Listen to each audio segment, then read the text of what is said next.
9 రోజులుగా గణపతి నవరాత్రి ఉత్సవాలు బాలాజీ నగర్లో జరుగుతున్నవి.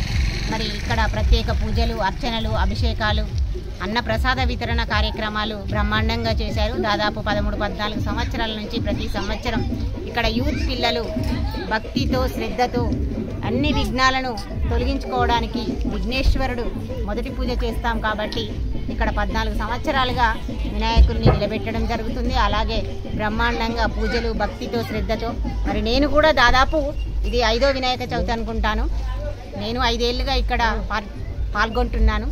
పిల్లలకు చక్కటి భజనలతో, సందేశాలతో, పాటలతో, ఫన్నీ గేమ్స్తో చాలా సరదాగా గడుపుతున్నాము.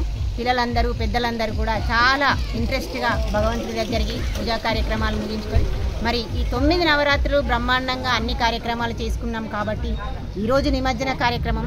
ఈ నిమజ్జన కార్యక్రమం కూడా ప్రశాంతంగా, ఏ గొడవలు లేకుండా నెమ్మదిగా దాదాపు 12-1 లోపు మీరు చెరువు దగ్గరికి వెళ్ళి నిమజ్జనం చేసి వస్తే అందరికీ బ్రహ్మాండంగా ఉంటుంది. మరి మళ్ళీ వచ్చే సంవత్సరం ఇలాగే నిలుపుకుందాం, బ్రహ్మాండంగా పూజలు చేసుకుందాం.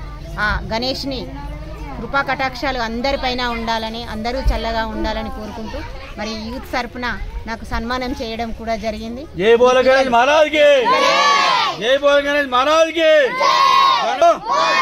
గణపతి బప్పా. కూడా యూత్ అందరూ కూడా అందరితో కలివిడిగా చాలా బాగా ఉంటారు. ఏ కార్యక్రమం అయినా ఇక్కడ మహిళలు కానీ, పురుషులు కానీ, పిల్లలు కానీ, పెద్దలు కానీ నిజంగా నాకు ఒక కుటుంబ సభ్యులుగా సపోర్ట్ చేస్తారు.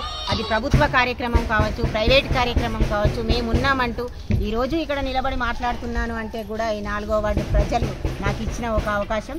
మరి అందరిపైన ఆ గణపయ్య ఆశీస్సులు ఉండాలని కోరుకుంటూ బోలో గణేష్ మహారాజ్ కి.